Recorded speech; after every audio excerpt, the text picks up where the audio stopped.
Good morning, Bucknutters. Welcome to the Bucknuts Morning 5 here on Monday, August 10th, 2020.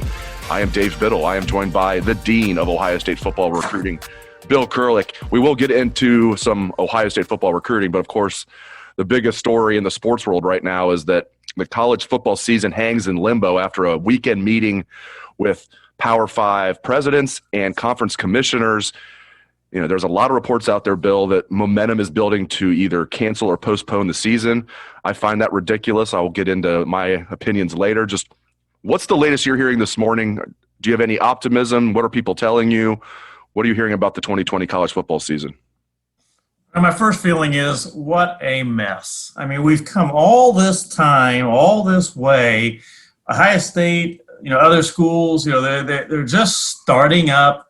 You come out with the Big Ten schedule last week, and now we have this. What an incredible mess. And, I know that people are hearing that, on TV and things, that new medical information has come out, and, what might happen down the road with heart problems and things. But it's just kind of incredulous to me that brand new medical information has just come out that nobody knew about, say, 3 or 4 days ago. And that's, changed the whole thing. I just don't know that I buy that. Obviously, I'm like you, Dave. I want dearly to have a college football season. I think there should be. I don't think there's any reason to pull the plug right now. If you would have asked me on Friday or Thursday last week, I would have said there's going to be a football season. If you would have asked me on Sunday at 1 o'clock in the afternoon, my hopes were almost dashed. I do, though, Dave, feel slightly better because the players, and the people involved want to play. So that gives me some hope. And that's what it is, right? I'm just hoping. Yeah, the hashtag We Want to Play movement is real. For those who don't know, the players are all united, parents, hashtag We Want to Play. If you go on Twitter, I mean, every prominent player, parents across the country, they're all unified. They want to have this college football season. This is what blows my mind, Bill. If the players and the parents didn't want to play because they thought it was unsafe, I'd be the first one saying, listen, let's just call this off. It's not that you'd be making them play, but they'd kind of feel like they're being made to play. Right now, college football players can opt out if they want to and keep their scholarships. But if they didn't want to play, I wouldn't feel this strongly about it. But they want to play, and their parents want them to play. I just, we're always worried about what the players want and what the parents want. Now we're going to ignore what the players and the parents want. And it's not like it's like most of the parents, at least the ones that I've talked to. It's all of the parents are in unison. They want their sons to play. They feel like their sons are safer on these college campuses than they would be back home hanging with their high school buddies or whatever. And the parents want to play. The players want to play, but feels like they're being ignored by the college administrators, Bill. Yeah, and in fact, I got up early this morning to do an article on Bucknuts just on that topic and Twitter. How many players and parents at Ohio State have or are coming out on Twitter and saying, let's play. We want to have a season. To me, the first thing when all this came up over the weekend, it seemed like a relatively simple solution. Maybe it's not.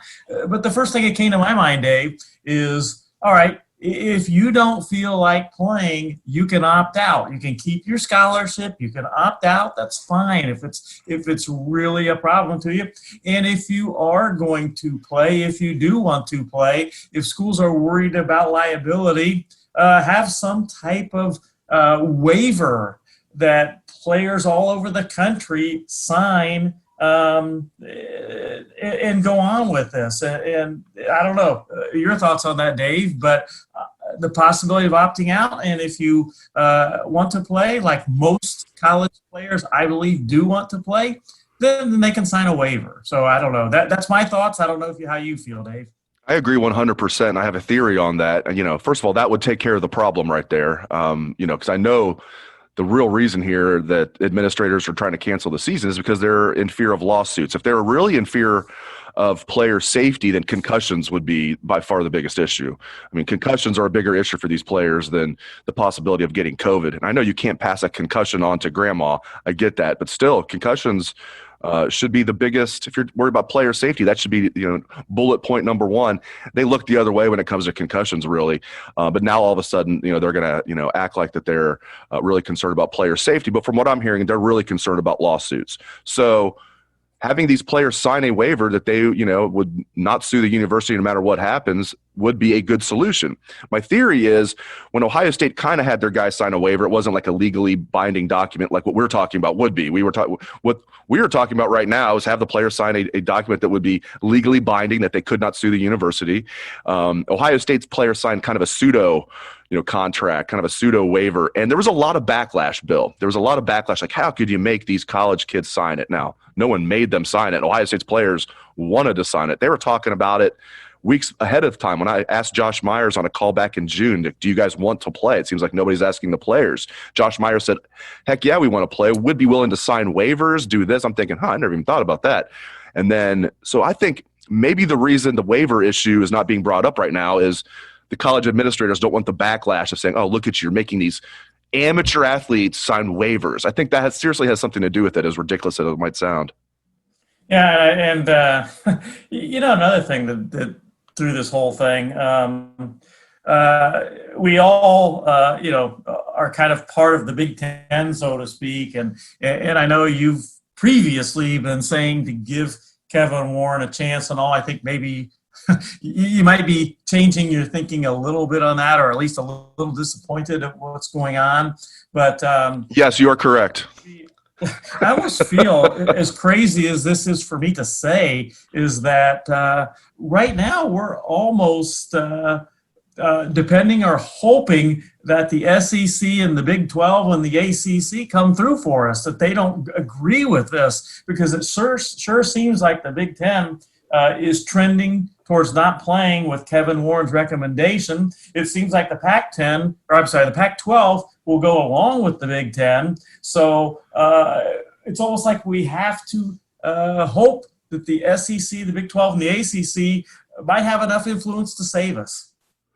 Yeah, I joked about it on Twitter yesterday, but I don't really think I was joking now that I think about it. If the Big Ten pulls the plug on this season and other Power 5 conferences are playing, even if just 2 of them are playing or 3 of them are playing, Ohio State should just go out on their own and explore all options. I know Notre Dame already had a deal with the ACC, so it wasn't like that just came out of nowhere. They were already kind of partners with the ACC and had ACC teams on their schedule, but basically they're adding Notre Dame as an ACC team this year. Maybe Ohio State is the 15th team in the SEC. What do you think, Bill? I mean, that'd be better than no football. And the players want to play. I can't get over this point. The players want to play. Their parents want them to play. Oh, my gosh. Yeah. Can you imagine Ohio State playing as part of the ACC schedule? That would be something, wouldn't it? And I thought about this last night. What if the Big Ten cancels? And I don't necessarily think this is going to happen, but what if the Big Ten canceled and the other 3 conferences, the SEC, the Big 12, and the ACC play, and everything goes just fine for those conferences? Oh my goodness, that would be something. How bad would Kevin Warren look if that happened? And we never thought we'd be missing Jim Delaney, especially this fast. Actually, I think Jim Delaney actually did a great job. We kind of like to, when people are in power, especially for that long, we kind of pick apart things they do. But I tell you what, the guy was a genius in some respects. Big Ten Network was an absolute genius move. A lot of people questioned it at first, and I mean, they knocked that out of the park. As far as revenue coming in, I think Big Ten Network can do better in certain areas. They should have like a call-in show like Feinbaum does. I don't know why they don't do that. Probably because they're bringing in so much money they don't even care. I never thought we were going to miss Jim Delaney this fast. Everything I'm hearing about Kevin Warren is he's just, it boils down to this. If you want the best example, these guys in the Big Ten, they release their schedule on Wednesday. 2 days later, news is floating that they're having a meeting considering canceling the season. Like, what medical information happened in those 48 hours for you? You unveil this schedule, make a big deal about it, get all the players and coaches thinking, okay, we're going to have a season. And then 2 days later, you're holding a meeting talking about pulling the plug. Like, what medical information that we're not privy to happened in those 2 days? Or is this just they're scared of lawsuits? And I think it's the latter. Yeah, like I said earlier, I just don't buy the revelation that this new medical information all of a sudden came up, like you said, in that short amount of time. I just don't buy it. Yeah, and the MAC canceling its season, or at least moving it to the spring, that was the first kind of domino to fall this weekend. And I really But don't think. Go ahead. Dave, the MAC is a different animal, so to speak. Right. They don't have the money and the ability to test like, say, the Big Ten and the SEC. They don't have that. So I think that's not a fair comparison at all. No, I'm with you. I just think like when people like saw that, they're like, "Oh, here we go," and I'm with you. I thought, okay, to me, it was inevitable the MAC was going to have to call off their season because if you're Bowling Green, your whole season depended on those money games against against Ohio State and against Illinois. They were going to make over $1 million in each of those games, a little more for playing Ohio State than Illinois, of course. It was actually closer than I thought. I think they're going to get like $1.2 million for playing Illinois and like $1.5 million for playing Ohio State, or $1.6 million. That is big money for a program like Bowling Green. I mean, it's huge money. And for that to be taken away, that just seemed untenable. And that's just one of many examples in the MAC. I mean, the Buffalo was supposed to play Ohio State this year as well. So that didn't surprise me at all, and I'm with you. I don't really think what the MAC does or what the Ivy League did should have any bearing on what the Power 5 conferences do. So unfortunately, it's just like one more thing for like people who don't want there to be a season for them to use. That was when I saw that, I was just like, oh, it might not be terrible news, but it certainly isn't good news, because it just gives them more fuel for their fire. And the whole thing is ridiculous. But we'll move on real quick, finish the show with some quick recruiting topics. I want to talk 2022 quarterbacks. Let's start right at the top. The main man, Quinn Ewers, Southlake, Texas, not only the number one quarterback in the country in the 2022 class, the number one overall player in the country. What's the latest with Quinn Ewers? Do you think the Buckeyes have a good shot here? I think they have a shot. I don't know if I would say necessarily good, but I wouldn't say necessarily good for any school right now. I think Ohio State has as good a chance pretty much as anyone. I think he's going to look strongly. In fact, I know he's going to look strongly at Ohio State. I know Oklahoma is there. I know Texas is there. And I think his decision, I think at this point, his decision comes down to one of those three schools. Although, again, he's not anywhere close to making a decision. So this one's going to play out over a long period of time, I believe. But Ohio State is right there. I know people have wondered, well, the Buckeyes have recruited quarterback position great lately. I mean, they've got right now on the roster C.J. Stroud and Jack Miller as true freshmen. They got Kyle McCord coming in next year.